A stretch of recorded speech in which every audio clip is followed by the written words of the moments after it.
Gautam office ಮುಗಿಸ್ಕೊಂಡು ಮನೆಗೆ ಬಂದಾಗ ಭೂಮಿಕಾ ರೂಮಲ್ಲಿ ಇರ್ತಾಳೆ. ಓ ಬಂದ್ರಾ, ಲೇಟ್ ಆಗುತ್ತೆ ಅಂದ್ರಿ ಅಂತ ಭೂಮಿಕಾ ಕೇಳಿದಾಗ, ಹೌದು ಏನು ಯಾವಾಗ ಬಂದ್ರಿ ನೀವು, ಫ್ರೆಂಡ್ ಸಿಕ್ಕಿದ್ರಾ, ಮಾತಾಡಿದ್ರಾ ಅಂತ ಗೌತಮ್ ಕೇಳಿದಾಗ, ಹ್ಞೂ ಬೆಳಗ್ಗೆನೆ ಬಂದೆ ಅಂತ ಭೂಮಿಕಾ ಹೇಳ್ತಾಳೆ. ಏನು ಸ್ಪೆಷಲ್ ಅಂದರೆ ಹಾಗೇನಿಲ್ಲ, ಸುಮ್ಮನೆ ಮಾತಾಡಿದ್ವಿ ಅಂತ ಭೂಮಿಕಾ ಹೇಳಿದಾಗ, ಓ ನಿಮ್ಮ ಹೆಂಗಸರಿಗೆ ಮಾತೊಂದಿದ್ರೆ ಸಾಕು, ಬೇರೆ ಏನು ಬೇಡ ಅಂತ ಕಾಲೇ ಹೇಳಿದಾಗ ಭೂಮಿಕಾ, ಓ ಆಡ್ಕೊಂಡಿದ್ದು ಸಾಕು, ನಾಳೆ ನಿಮ್ಗೇನು ಕೆಲಸ ಅಂತ ಕೇಳಿದಾಗ ಗೌತಮ್ ಹೇಳ್ತಾನೆ, ಬೇರೆ ಏನು ಕೆಲಸ ಇರುತ್ತೆ, ಆಫೀಸು, ನಂಗೆ ಇರೋದು 2 ಸ್ಟಾಪು, ಒಂದು ಮನೆ ಇನ್ನೊಂದು ಆಫೀಸು ಅಂತ ಹೇಳ್ತಾನೆ.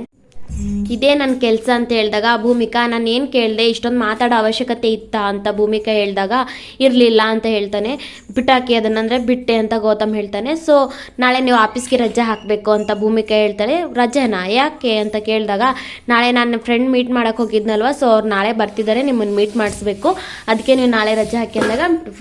ಇಲ್ಲ ಭೂಮಿಕಾ, ಫ್ರೆಂಡ್ ಮೀಟ್ ಮಾಡೋಕ್ಕೆ ನಾನು ಎಲ್ಲ ಕೆಲಸಗಳನ್ನು ಬಿಟ್ಟು ರಜೆ ಹಾಕೋದಕ್ಕಾಗಲ್ಲ, ಬಹಳ ಕೆಲಸ ಇದೆ ಆಫೀಸಲ್ಲಿ ಅಂತ ಹೇಳಿದಾಗ, ನೀವೇ ತಾನೇ ಬೆಳಿಗ್ಗೆ ಅಷ್ಟು ಕ್ಯೂರಿಯಾಸಿಟಿಯಿಂದ ಕೇಳಿದ್ದು ಎಲ್ಲಿಗೆ ಹೋಗ್ತಿದ್ರೆ, ಯಾವ ಫ್ರೆಂಡು ಬರಲ್ಲ ಅಂತೆಲ್ಲ, ಅದಕ್ಕೆ ನಿಮಗೋಸ್ಕರನೇ ನಿಮ್ಮನ್ನು ಮೀಟ್ ಮಾಡಿಸ್ಬೇಕಂತ ಹೇಳ್ಬಿಟ್ಟೆ ನಾಳೆ ಅವ್ರ ಮನೆಗೆ ಬರ್ತಾ ಇದ್ದಾರೆ, ಸೊ ನೀನು ನಾಳೆ ರಜೆ ಹಾಕಬೇಕು ಅಂತ ಭೂಮಿಕಾ ಹೇಳಿದಾಗ, ಹೌದು ಕ್ಯೂರಿಯಾಸಿಟಿ ಇತ್ತು, ಬಾ ಅಂದಿದ್ರೆ ನಾನು ಇವತ್ತೇ ಬಂದು ನಿಮ್ಮ ಫ್ರೆಂಡ್ನ ಮೀಟ್ ಮಾಡಿ ಆಫೀಸ್ಗೆ ಹೋಗ್ತಿದ್ನಲ್ಲ, ಖಂಡಿತವಾಗ್ಲೂ ನಿಮ್ಮ ಫ್ರೆಂಡ್ನ ಕರ್ಕೊಬನ್ನಿ, ಮನೇಲಿ ಎಲ್ರಿಗೂ ಪರಿಚಯ ಮಾಡ್ಕೊಡಿ,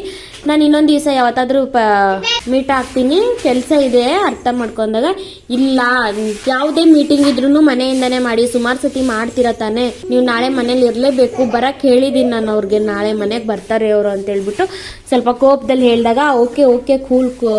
ಸಮಾಧಾನ ಮಾಡ್ಕೊಳ್ಳಿ ಅಂತ ಗೌತಮ್ ಹೇಳ್ತಾನೆ. ಸೊ ಅವಾಗ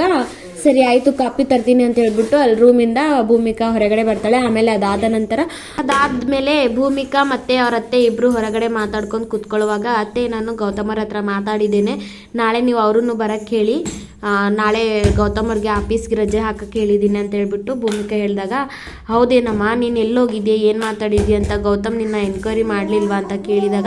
ಮಾಡಿದ್ರತ್ತೆ ಏನೋ ಒಂದು ಹೇಳಿ ಮ್ಯಾನೇಜ್ ಮಾಡಿದ್ದೀನಿ ಅಂತ ಭೂಮಿಕಾ ಹೇಳಿದಾಗ, ಅವರತ್ತೆ, ನೀನಿರೋದಕ್ಕೆ ಇದೆಲ್ಲ ಸಾಧ್ಯ ಆಗ್ತಾ ಇರೋದು, ನಿನ್ನ ಜಾಗದಲ್ಲಿ ಬೇರೆ ಯಾರೇ ಇದ್ರೆ ಇದರ ಕಥೆನೇ ಬೇರೆ ಆಗ್ತಿತ್ತು Bhoomika, thank you so much Bhoomika, ನೀನು ಇದೆಲ್ಲ ಮಾಡ್ತಾ ಇರೋದಕ್ಕೆ, ನೀನೇ ಮುಂದೆ ನಿಂತು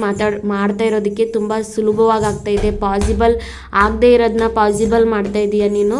ಥ್ಯಾಂಕ್ ಯು ಸೋ ಮಚ್ ಅಮ್ಮ ಅಂತ ಹೇಳ್ಬಿಟ್ಟು ಈ ಥರ ಕಾನ್ವರ್ಸೇಷನ್ ನಡೆಯುತ್ತೆ. ಸೊ